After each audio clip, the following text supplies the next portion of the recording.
দুইটি পাতা একটি কুড়ি। ব্রিটিশদের আবিষ্কার শিখেছে খেতে মোদের, না খেয়ে কি আমরা পারি? আসসালামু আলাইকুম। সবুজ প্রকৃতির মাঝে হারিয়ে যেতে নেই মানা, যেখানে সতেজ বাতাসে তাজা পাতার ঘ্রাণ আর মুগ্ধ করা সৌন্দর্য। সেই সৌন্দর্যের নাম বাংলার দার্জিলিং শ্রীমঙ্গল।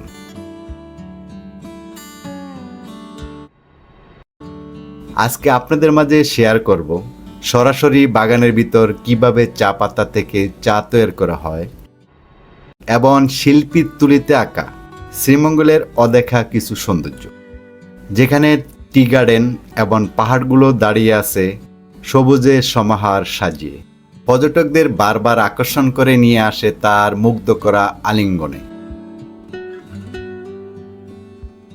একদিনের কমপ্লিট ভ্রমণ গাইডলাইনে আপনাদেরকে ঘুরে দেখাবো চায়ের শহরকে। এর আগে এভাবে কেউ দেখায়নি শ্রীমঙ্গলকে।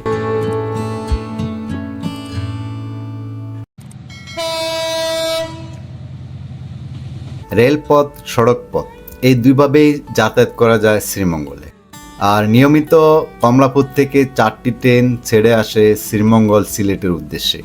ট্রেন ভাড়া শোভন চেয়ার 275 টাকা, সুগন্ধা এসি চেয়ার 524 টাকা, এসি বাদ 888 টাকা।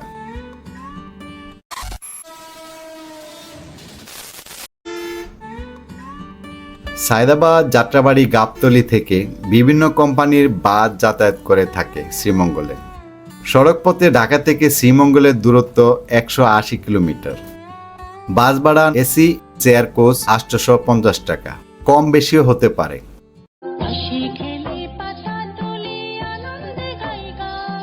শ্রীমঙ্গলে এসে প্রথমে যে কাজটি করতে হবে, চৌমোহন বাস স্ট্যান্ড থেকে চাঁদের গাড়ি অথবা সিএনজি রিজার্ভ করে নিতে হবে। সরু রাস্তা হওয়ায় পাহাড়ি এলাকায় বাগানের ভিতর বাস যাতায়াত করে না। চা বাগান, Madhabpur lake, mini Switzerland, Lawachara সহ বিভিন্ন লোকেশনে ঘোরাঘুরির জন্য চাঁদের গাড়ি অথবা সিএনজি এখানে একমাত্র ভরসা।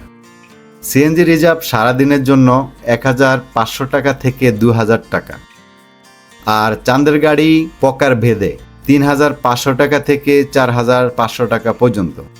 সিজন অফ সিজনে কম বেশি হতে পারে, দামাদামি করে নিলে সব থেকে ভালো।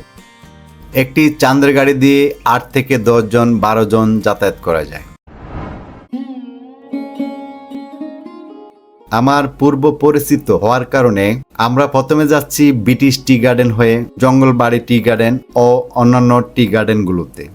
আমাদের সাথে থেকে উপভোগ করুন শ্রীমঙ্গলের আসল সৌন্দর্যগুলো।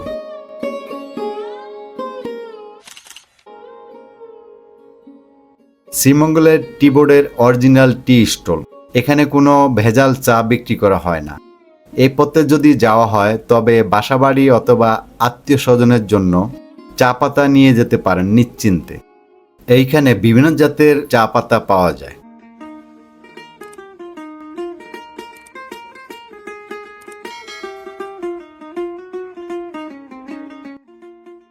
বন্ধুরা, সারা জীবন তো চা খেয়েছেন, চা পাতা কিভাবে তৈরি করা হয় চলুন আজকে আমরা দেখব।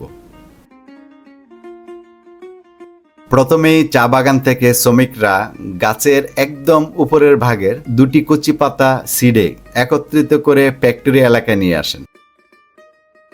চা পাতাগুলা মেপে একসাথে করে প্রথম চালনির উপরে প্যানের সাহায্যে শুকানো হয়। পরবর্তী সময় শুকনো পাতাগুলো প্রসেসিংয়ের জন্য মেশিনে দেওয়া হয়। ধাপে ধাপে মেশিনের সাহায্যে কয়েক আইটেমের চা পাতা তৈরি করা হয়। চা পাতা তৈরির পূর্ণাঙ্গ একটি ভিডিও আপনাদের মাঝে শেয়ার করব ইনশাল্লাহ।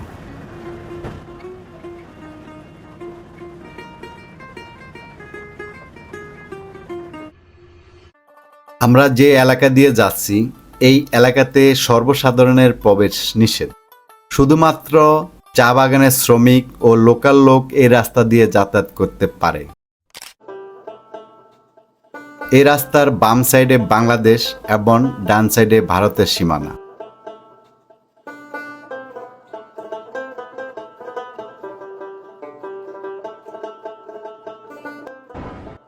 চলে আসলাম মাধবপুর লেক।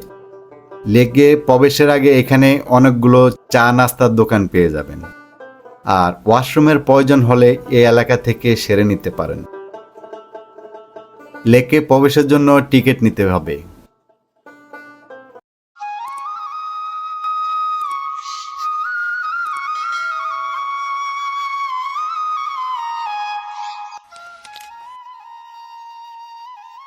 মাধবপুর লেক সত্যি সৌন্দর্যের এক দৃষ্টান্ত। ন্যাচারালভাবে সৃষ্ট এই লেকের সৌন্দর্য এক কথায় অতুলনীয়।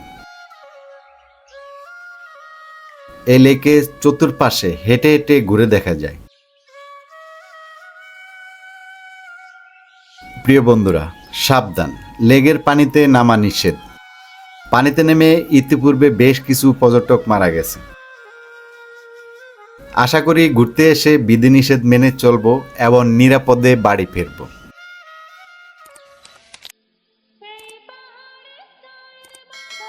প্রকৃতি কত সুন্দর হয়, শ্রীমঙ্গল ভ্রমণ না করলে বিশ্বাস হবে না বন্ধুরা। ভ্রমণ করা সবার সৌভাগ্য হয় না। কারো হাতে সময় থাকে না ঘোরার জন্য, আবার অনেকের হাতে সময় থাকে, অর্থ থাকে না। যতটুকু জানি, অভাব থাকতে ঘুরে নিতে হয়। হাতে যখন পয়সা থাকে তখন আর ঘোরা হয় না, সময়ের অভাবে।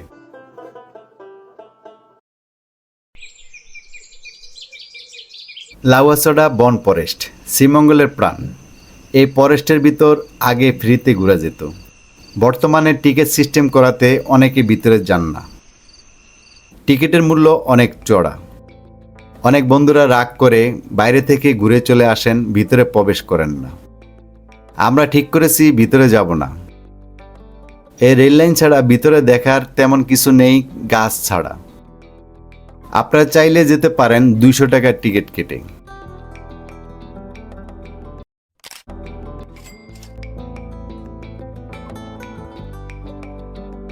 সারাদিন ঘোরাঘুরি করে প্রচুর খিদে লেগেছে।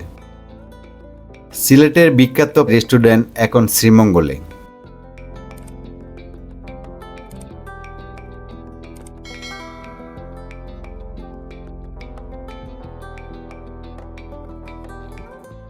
শ্রীমঙ্গল ঘুরতে আসা বেশিরভাগ পর্যটক এই রেস্টুরেন্টে খাওয়া দাওয়া করেন। আপনি চাইলে এখানে খেতে পারেন, খাবারের মান খুবই ভালো।